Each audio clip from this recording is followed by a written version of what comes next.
The only thing standing in between you and what you have to get done is truly you. Following through might look like knowing that you have to get things done, but feeling way too overwhelmed to even start because you know how much effort and energy is needed to complete the entire thing that you set up for yourself. But usually, when we started and we look at how much effort was actually needed, it wasn't as bad as we actually thought in the beginning. Not as overwhelming, but truly getting better and more consistent at following through can really turn your way of doing things from overwhelm, overthinking, to more structure and doing, no matter the inner or outer noise. Making sure that all you have to do is truly just show up and get things done little by little so that you follow through every single week with no more distraction, no more lack of focus. So, with that being said, in this video today, I'm going to show you how you can get better at following through. This is something that I have truly mastered, especially within the past month. So I have got some juicy tips for you here today. This is for the overthinkers, for the procrastinators who wait until the last minute to get these things done, the ones who get overwhelmed when handed a task, or even creating tasks for themselves. I've got you. Now let's make the follow through more effective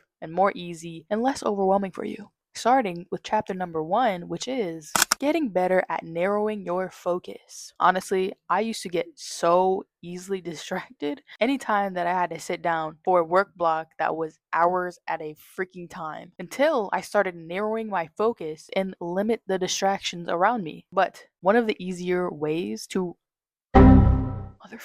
one of the easier ways to narrow I can't even talk, bro. What the fuck? One of the easier ways that you can narrow your focus is to remove all distractions, which includes your phone and social media. Putting your phone somewhere that you can't see. That way, you're not tempted to go pick it up and see it. Look if you have any notifications on it or anything. Because when it's out of sight, it's out of mind. And another thing that you can do is not allow yourself to check social media until your task is complete. That way, you are low key giving yourself a reward of looking at the social media if that's what you're going for once the task is complete. Another easy thing to do is to put on headphones. If you have a noisy environment, it can be so easy to get distracted. And like me, sometimes tend to focus on that background noise and that distraction more than the task that you're doing at hand. But truly, these two things have helped me when I feel stuck, but I know that I want to follow through on something. The first one being putting on headphones that are noise canceling, allowing yourself to cancel out that external noise so that you can truly focus on your task. The second one is to put on this thing called binaural beats. YouTube is your best friend for this. Putting some type of background noise on when you're focused, just like white noise, just something to listen to fade out all of the external noises that might be around you. But honestly, with binaural beats, I feel like it helps you focus so much more. And I think there's been a few studies on this, so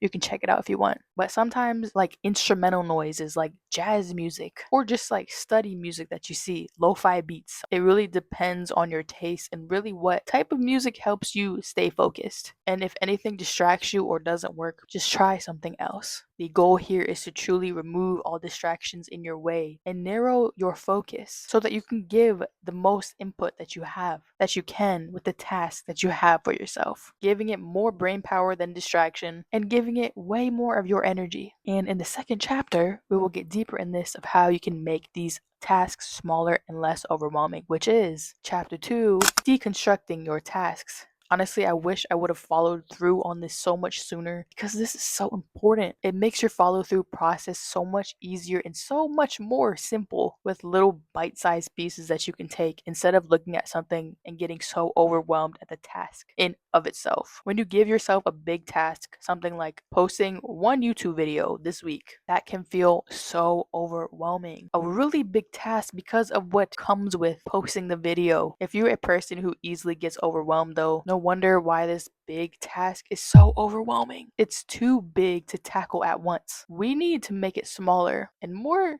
digestible to allow the mind to truly feel at ease. It is truly so much more effective to make your big tasks into smaller tasks. For example, the big goal being posting a weekly YouTube video. The smaller tasks to get there would be scripting a title and a video outline, finalizing the script, and filming the video, editing the video in sections so that your mind does not get overwhelmed, watching the video from a viewer's perspective, taking a look at the cadence and the pacing of the video, and lastly, making a thumbnail and posting the video. Now, this can look different for everyone depending on your task, but you really just created 5 smaller tasks to get to that big one goal. And with each small task, the details are getting clearer and clearer so that the follow through process becomes simpler and simpler. Honestly, this can really change the follow through process for you, making things feel easier to get done. And when you continue to follow through on those, they feel less and less overwhelming with time. And now, let's get into the most important parts of the video, the last 2 best parts of this video. Chapter 3, which is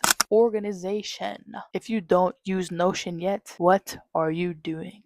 Going back to chapter number 2 of that deconstruction process into now those smaller bites, the best way to keep track of this is to really make a visual graph, something visual to follow through on, to check off, just something that helps you keep track of what you're doing, to keep you motivated, to keep doing it, so that it shows your mind exactly what you are getting done every single day, every week, creating that momentum, getting those smaller tasks done day by day to eventually finish all of it that really makes up that one big goal, so that the bigger task in of itself is complete by that due date that you set it up for. Honestly, though, organization helps put things in order, especially if your mind is constantly overwhelmed and you constantly overthink. Having a system and a place to put your thoughts can truly be so effective. Whether that is on Notion, on your phone, on a notebook, when your process is organized and there's systems set in place, that follow through process looks exactly like that. Organized and simple, easy to follow through. I strongly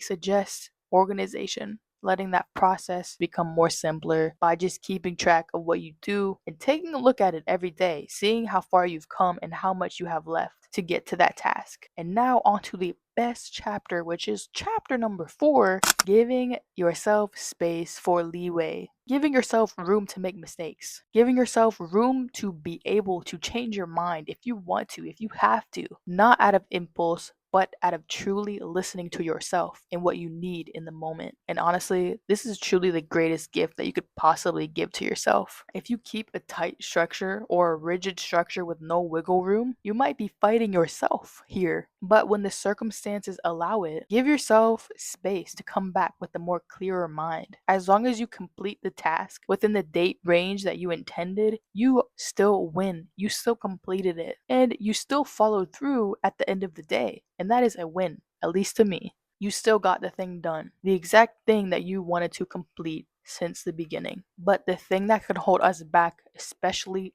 in this arena, is the meaning that we are giving to this due date when we initially set it up. Oh, if we don't meet that date, it means we are a failure. It means that we can't follow through right. Whatever it is, all of this negativity that we tell ourselves, right? Crazy. But when you bring more compassion to yourself and truly listen to yourself, because truly you know the best, you know your energy the best, you give yourself some room, some leeway to sit with your ideas and to come back with a more clearer headspace, to sit with what you've done, creating space to come back more powerful than ever, allowing yourself to rest and know, okay, I'm gonna come back, I'm gonna finish it tomorrow. That is a non negotiable. I'm finishing it tomorrow, which is exactly what I'll do. And I'm going to make sure it is the first thing that I complete so that it is done, it is out of mind, and it is finally complete. Not something lagging in my mind throughout the day, me thinking I have to get this thing done, and it distracted me from my other work that I have, creating that mental clutter. When honestly, it would be so much easier to knock it out beginning of the day and get it done. The only thing that you have to do to continue to being that person who continuously follows through is to do exactly what you say that you're going to do. And when you say that you're going to do something, whether that's for yourself or for someone else, it has to have both purpose and meaning. Because when it has at least one of these, it makes sense. It's not like you're just doing anything or throwing spaghetti at a wall. You're taking conscious action to where this task that you want to accomplish actually makes sense, creating momentum for yourself. It takes you somewhere on purpose. When you have that purposeful goal in mind, I can say to just follow through, but there can be so many blocks within that. That is why the most important things are: number one, narrow your focus and dial the fuck in. Deconstruct your tasks, organize, and give yourself some leeway and space when you need it. Now, hopefully, this gave you some ideas of how you want to improve your follow through process, which you can and you will with practice. Be that person who does exactly what they say that they're going to do. No questions asked. Commit to yourself and keep promises to yourself, because this can ripple out into all other areas of life. Imagine how this mindset and doing things can affect your relationships that you have around you, your health routine, everything else. The act of commitment is so important, especially when you're creating the life that you want. Be sure to start following through on exactly what you say, because your mind is listening, and who you are and what you do is going to be attracted right back at you. Did that just rhyme? Create that life that you want to live and follow through on those actions. Creating the life that you truly want to live, following through and committing to yourself, your growth, and honestly, creating that life that you have always dreamed up and wanted, all because you have mastered the art of following through.